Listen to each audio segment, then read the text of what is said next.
Okay. If your idea of marketing is posting another random Instagram picture and praying for likes, I got bad news. You're stuck in the hamster wheel, and the hamster wheel is exhausting. Trust me, I've been on it. You post, you wait, you refresh, you get 2 likes, one of them from your mom. But here's the good news.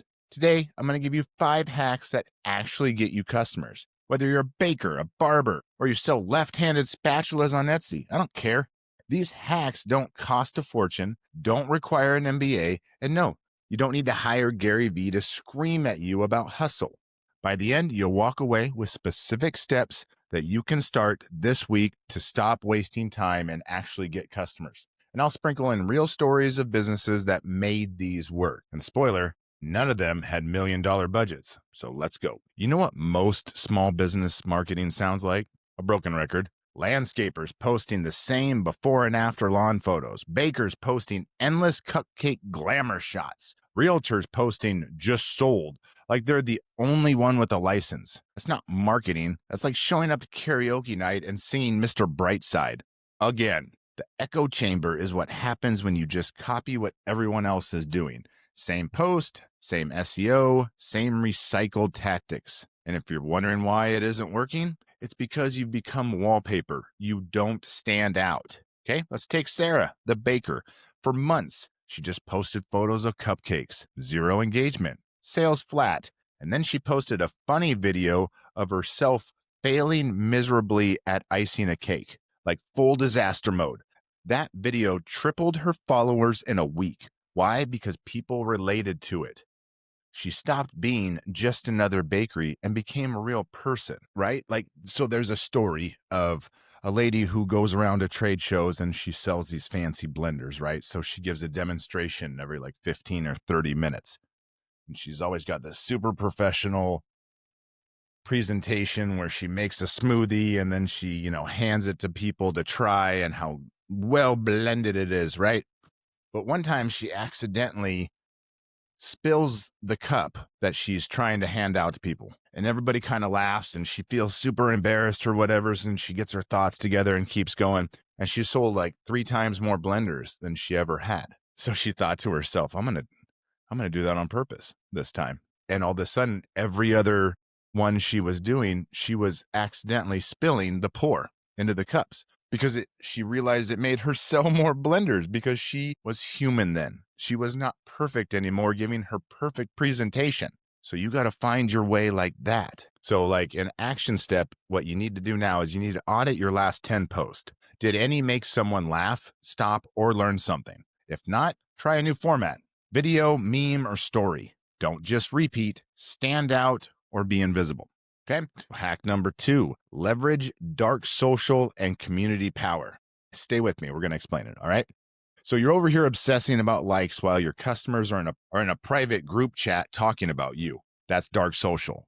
It's like Fight Club, except the first rule is people actually do talk about it, just not where you can see it. So dark social, all the conversations you can't track, WhatsApp, Messenger, Slack, Discord, word of mouth moved from water coolers to DMs. So there's a small yarn shop that was barely surviving. The owner started a knitting club on Facebook. Nothing fancy, right? Just weekly posts, patterns, and conversations. Suddenly, customers were inviting friends, sharing photos in their own group chats, and driving traffic to the shop. She wasn't selling yarn anymore. She was selling a belonging. Think about coffee shops, right? One small cart on a college campus doubled sales when students started sharing daily latte pics in a private group chat.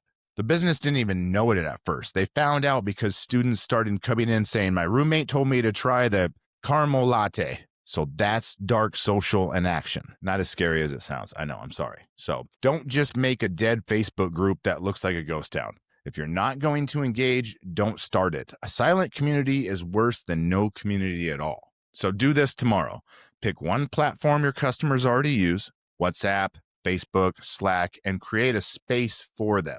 Keep it simple. Start a Q&A thread. People love answering questions. Host a weekly poll or share behind the scenes photos. Give people a reason to whisper your name behind the digital doors, right? Okay, number 3, let's go. Experimental marketing beyond the scene. You boosted a Facebook ad, and thought it'd bring customers. Please. People skip ads faster than they skip salad at a barbecue.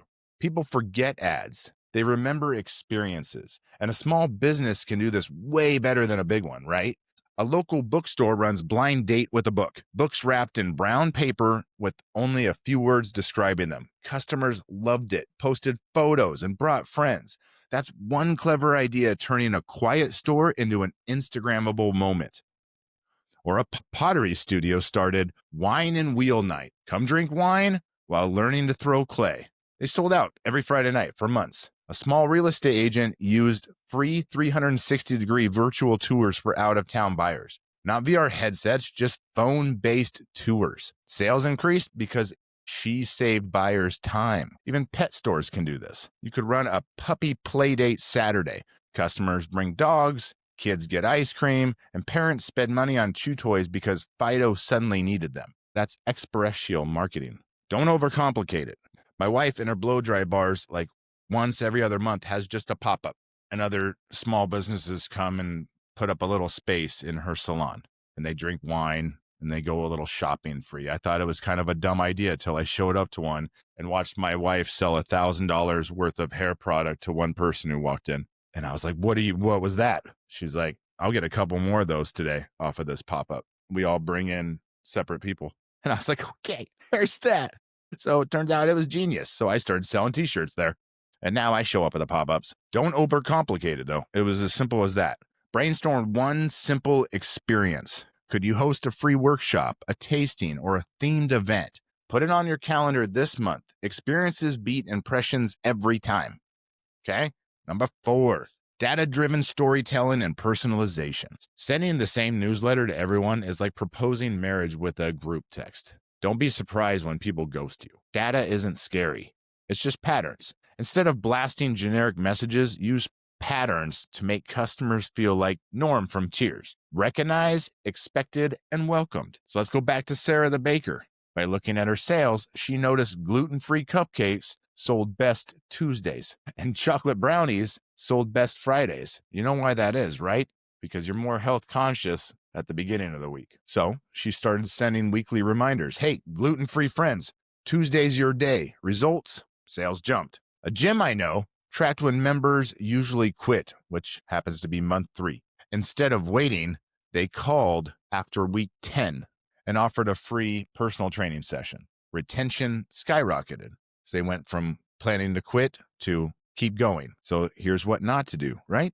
Don't get creepy. Customers don't want to feel stalked. Don't send emails like, we noticed you bought adult diapers last month. Need more? Keep it useful. Not weird. Look at your last 20 sales. Find one trend. What day, what product, what repeat. Craft one message for just that group. Small personalization equals big impact. Okay? Number 5, predictive marketing and proactive engagement. Waiting for customers to come back is like waiting for your ex to text first. Spoiler, they won't.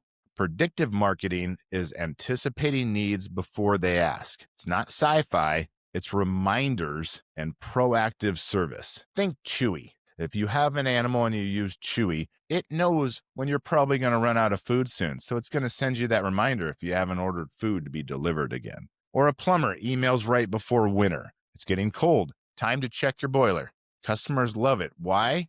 Because it prevents pain before it happens, right? If Rex is probably running low on food and here's a 10% off your next order, sales are going to soar because a customer feels cared for. Even an e-commerce shop offering socks can do this. Based on your last order, you'll probably be ready for a new pair in 60 days. Here's your reorder link. People love easy. Keep it simple, stupid, right? Don't spam daily. One helpful reminder feels like customer service. 10 reminders feels like stalking. So let's pick one repeatable product or service. Send a reminder, email, text, or postcard before your customer would normally reorder. You'll be shocked at the loyalty it builds. So here's your blueprint. Stop echo chamber marketing, harness dark social, create experiences, personalize with data, and be proactive. Do these, and you're not elevator music anymore. You're Beyonce. $0 marketing. So if you're tired of shouting into the void, hit subscribe, and let's build a business that actually gets you noticed.